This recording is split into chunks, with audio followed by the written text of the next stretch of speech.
All right, here we go. Hit and go live. Woo woo, we're live.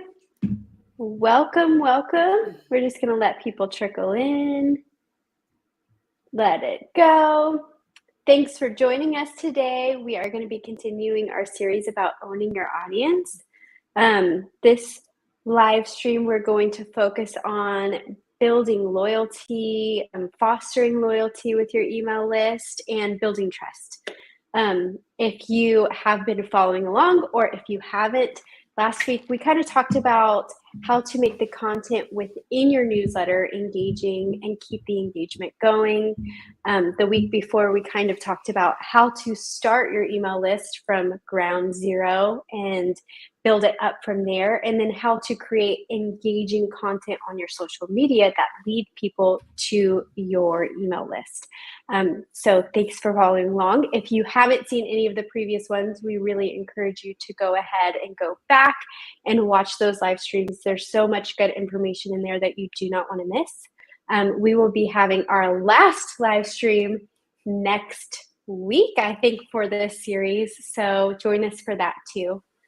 Okay, let me get in here now that people have kind of trickled on. Make sure that everything is good. Yep, we're good. Okay. All right. So again, welcome to our series. Last week we focused on building a strong email list. This week we're going to be talking about how to kind of foster that loyalty.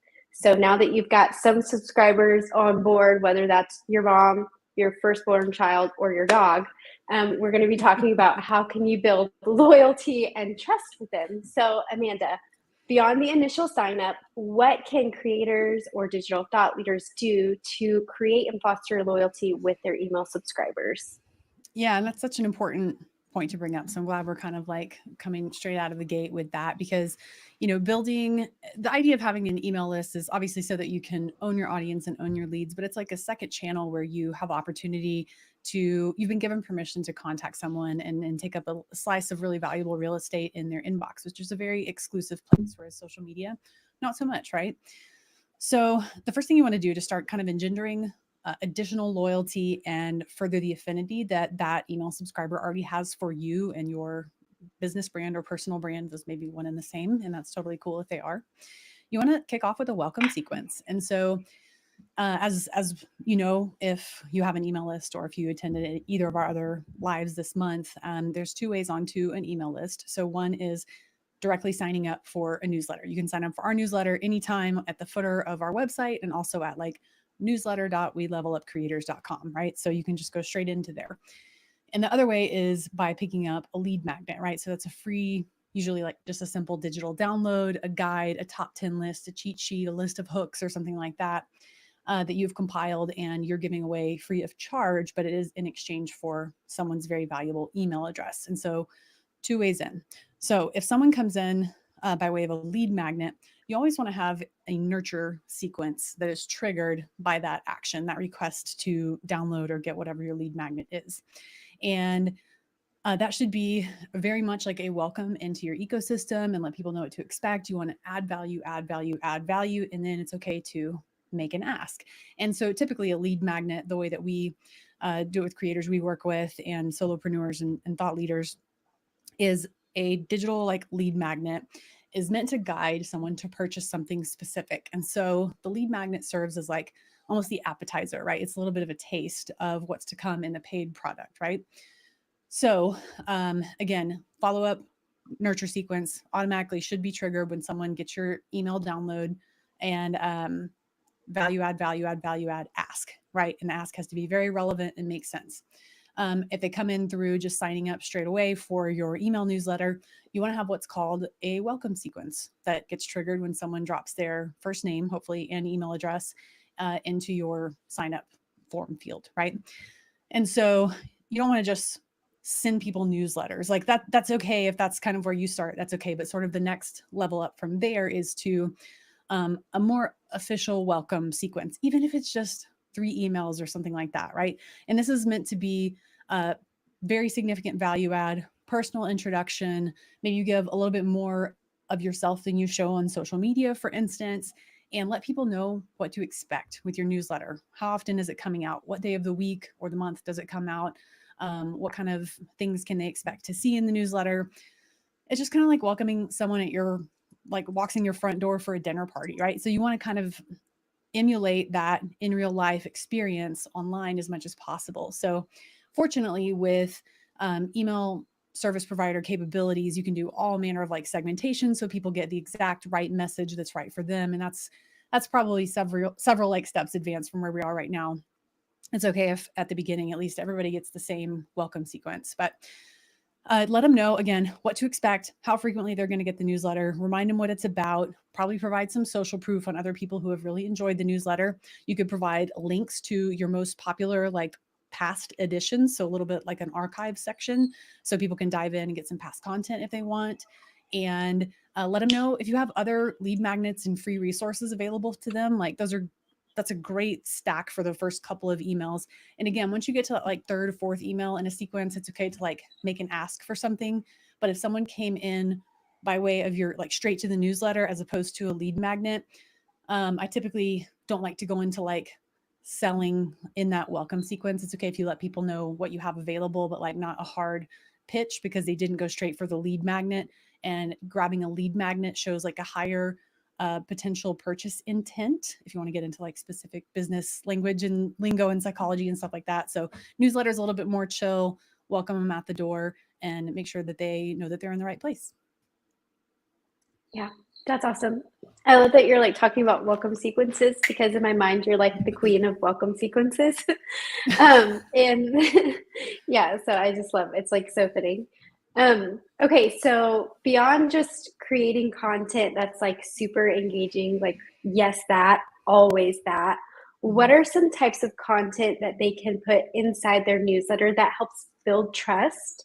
And then what are like your favorite tactics and strategies for that? Yeah. So I feel like table stakes for building trust in life and online is like most basic thing ever is do what you say you're going to do. Right. So Yeah. you made a promise with your hook or your newsletter value proposition on your landing page where they signed up. You undoubtedly told them again, how often, what day, and what it's about, like the value that they're going to get. And so you will automatically earn trust points by just doing that basic thing, right? But otherwise, you can build trust through social proof. So it creates kind of like so testimonials, data points, like my newsletter gets opened at a 56% rate or something like that. That's a huge social proof point that the vast majority of people, not the vast majority, the majority of people who have signed up are enjoying it and opening it on a regular basis. So yeah, doing what you say you're going to do, providing social proof, and then continue to show up and level up your game of what you are offering each and every week, making sure that you are looking at feedback and replies and you are to your newsletter and that you're looking at, again, the numbers, open rate, and you're looking not just for like one, specific point in time, but more like if you're trending up or you're trending down. Another interesting way to kind of build trust and add a human element to your newsletter is ask questions and try and get people to reply and then create new content based on those replies, whether there are, I'm having trouble with this, or could you write about that? Or do you have any advice for XYZ or anything like that? So if people are asking for specific things, next week, write your newsletter in sort of like reply format and say, hey, Erin H wrote in last week and said this, this, and this. And so not only is that going to make Erin H feel really, really special that you're replying specifically to her question, but it's also going to bring a human element for everyone else. Everyone else who receives your newsletter and opens it is going to see, oh my gosh, I can actually ask this creator a question and they might write a whole article about an answer. Like, I mean, that's huge. And that's kind of another like social proof point, but that's something that not many people do or do well, but that can really elevate the perception of trust and the human element in an online relationship. Yeah. That's awesome. I love that. Yeah. I always love it when creators or like email lists that I follow, like create something where it feels like I get input or get to like add something to what they're already doing. It makes me feel like connected to them. And I love that. So that is, yeah, I noticed that strategy now that you point that out. But before I would have just been like, oh, they're connecting with me. This is so cool. But it's a strategy to it, right? Yeah. Okay, so we're going to open up for Q&A. So chat, if you have any questions, feel free to drop them in. We actually have some questions from our creator community that we're going to share with you too. So one of the questions that we got was, what are some specific ways I can personalize my emails beyond just using a subscriber's name? Yeah, this is where email segmentation really comes into play. But if you're not, we can come back to segmentation. It's very important in all of your marketing, and make no mistake, your email newsletter is a big part of your marketing.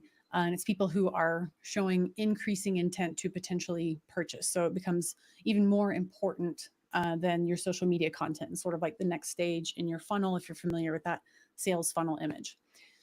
And so, just as in your marketing, you want to be talking to one person that you can visualize in your mind and think about and like know like the back of your hand, sort of like you know your best friend. You're always speaking to and writing for that one individual person who is representative of the people in your community. But if you have this one person in mind, instead of trying to please everyone and write for everyone, know common elements amongst the group of people who follow you and who like you and who trust you and who want content from you. And I mean, this is part of like an ICP, ideal customer persona, or ideal customer profile. Like there's a bunch of different names, but it's basically this concept of you are creating content for this one person who you know as well as you know your best friend. And so you know their likes, dislikes, preferences, values, where you can come in and add value, the kind of advice that you need to provide, the tone, the type of verbiage and language, and the specific words that you use, whether it's more formal or casual. It all comes down to speaking to this one individual person. So that's the best. I mean, this is what the best marketers in the world do. They're all speaking to one person. Like, believe me, those Apple commercials, Nike commercials, they have a customer persona, and big brands like that have different customer personas, and you will eventually also have more than one if you don't already. But they're meant to connect with one specific really type of individual, and that is accomplished because they're really speaking to one person that they know really, really well. Now, the second level of personalization would be through segmentation. And so a pretty pro move in like an email welcome sequence, or even in a lead magnet situation where there's a follow-up nurture sequence. One, if someone picks up a very specific type of lead magnet, they're giving you kind of a lot of information about themselves. Like we have half a dozen lead magnets here at Level Up, and which one someone downloads tells us a lot about that person and allows us to segment and tells us what additional content we should show that individual based on what they showed us that they are interested in, right? So the way that you could do that via a welcome sequence and someone just signs up straight up for your newsletter is to offer them a quick quiz or a choice. And so you can say, which one is most relevant to you? Click. And then boom, when you click this link about this content, it tells you XYZ about this email subscriber. And therefore, they are going to receive these follow-up emails rather than these follow-up emails, right? The email follow-ups are happening over here. Those are for the people who click the third link, kind of a thing. And so tools like ConvertKit and ActiveCampaign make that super, super, super simple. And again, the goal with our marketing is to effectively demonstrate what we are providing through our products and services behind the paywall, like that people actually pay real cash money for. And we are able to most effectively do that when we are giving the right offer to the right person at the right time in the right way. And so the more sophisticated your segmentation capabilities become, again, that's something you evolve over time. Like if you're just getting into this whole email marketing thing, file this away in your brain for like 18 to 24 months down the road. Okay. And or if you want to accelerate the timeline, come talk to us. But there's so many interesting and sophisticated ways to do this in a one-to-many fashion that software and technology allows us to do at this point. And your email subscriber, they're always in the driver's seat, right? They are telling you by what they're telling you what they want by what they do or do not do. So the data will tell you, kind of the story. It's very important for you to pay attention to click-through rates and open rates and things like that, and trends. Again, trends, not a snapshot in a timeline, but trends. Yeah, that's really good. Okay. Another question we got is I keep hearing find your audience's fear and desires and play on their emotions, but I'm not quite sure what that means. Can you help me better understand this? Yes, that's a big, complex question. So in marketing, there's kind of like, think about an onion. And if you're trying to really reach someone on a deep and human level, you have some layers of the onion. So on the surface of the onion, you've got really value outcomes and transformation. What is this thing that you want me to buy going to do for me? What do I get? Not how do I get there, not the nuts and bolts, not the features, but benefits, outcome, value, and transformation. What is it going to do for me? That's the outer layer of the onion. And most people miss that. They go straight into talking about the features. But think about if you're at the doctor and like you're really sick and you need medicine. All you care about is that the freaking medicine works. You don't care if it's a pill or an IV or liquid, nasty, nasty liquid you have to drink or a shot. Like you do not care what the delivery mechanism is. And that's typically like the features and nuts and bolts of a product or service. You just want to be well, right? And so you don't want to focus too much on your marketing on the features, but more value, outcome, and transformation. And that's again, like table stakes. That's the baseline.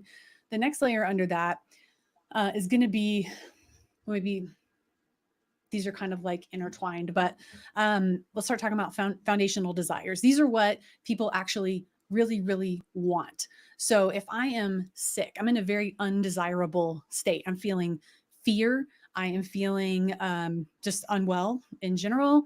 I'm scared, like just feeling rotten and awful. And so it's a very undesirable state. And so I want the transformation to a state of comfort, clarity on a diagnosis and a treatment plan. I want to feel well. I want my family to stop worrying about me, kind of thing. So these are like actually our deep, deep desires. This is what people actually really, really want. So yes, you have to hit value, outcome, and transformations, right? And you have to understand, or your potential customer has to understand before they buy from you how the medicine, if you will, is going to be delivered, right? Is it a course? Is it group coaching or whatever? But deep, deep, deep down, you want to take people from this undesirable state and this pain that they're feeling to a desirable state, right? And these are called foundational desires. Again, luxury, control, confidence, clarity, knowledge, power, respect. There's like a list of 20 that we typically use when we help our clients. But you're trying to take someone from an undesirable state to a desired state where you're helping them recognize deep, deep foundational desires. And yes, you do have to explain the nuts and bolts of the delivery mechanism of your product or service. And you absolutely have to talk a lot about value, outcomes, and transformation, because that is how you sort of preempt objections before they come. And you really have to do that well in marketing in a one-to-many space. If you're not doing like a high touch, like a one-to-one sales call kind of situation, your marketing copy had better take care of objections, or people are going to leave and you're not going to know why. I'm going to go on a long rabbit trail about objections, so I'll stop there. But is that I hope that's helpful in terms of like not playing to people emotions, but it's more like understanding some basic psychological principles. And sales, successful selling, is all about just helping people get what they want and need. And in order to communicate effectively to them how you're going to help them get what they want and need, you have to understand value, outcomes, transformation, the nuts and bolts, and foundational desires, all packaged up in basically a landing page and your other marketing.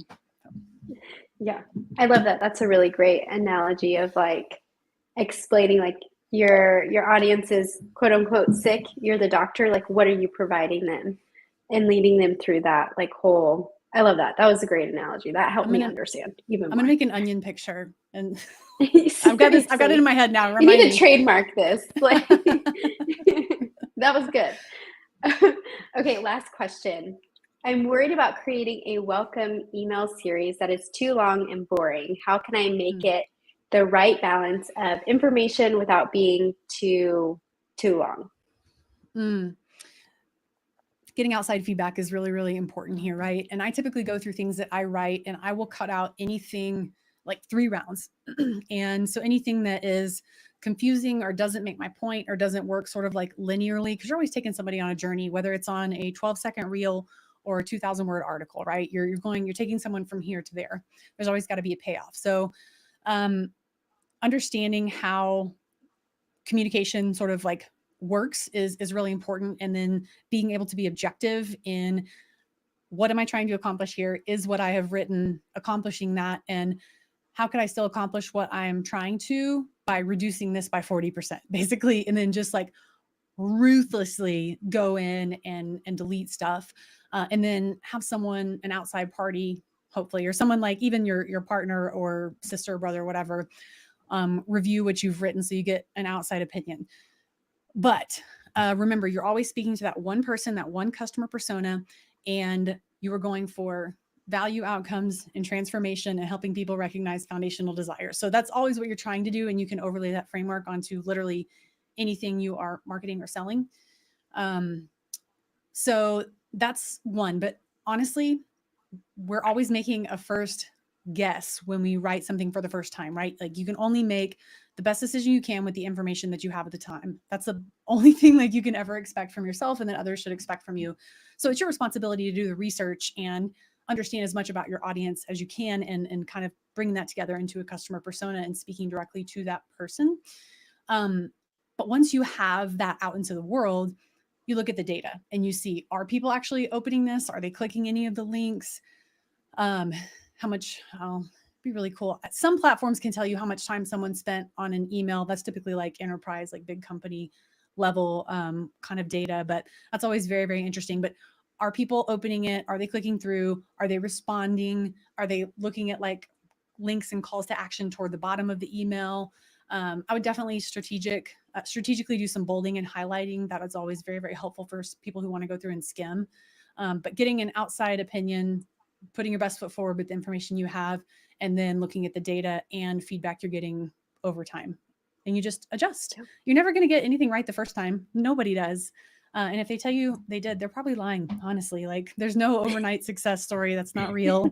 And so just put your best foot forward and sort of like cooking, taste and adjust, taste and adjust, taste and adjust, right? Yeah. Yeah. That's another great one. Trademark it. Trademark it. Make it a cool graphic. Well, awesome. That is yeah, seriously. Well, guys, that's a wrap for week 3. Remember that building a loyal subscriber email list takes time and consistent effort. But with these strategies that we're giving you, you're on the right track. Next week, we're going to dive deeper into recurring revenue and the steps to take to start monetizing your email list. So stay tuned and join us next week. As always, thank you, Amanda, for your amazing insight. And thanks for joining us today. We will see you next week. Bye, guys. Thanks, everybody. Have a great day.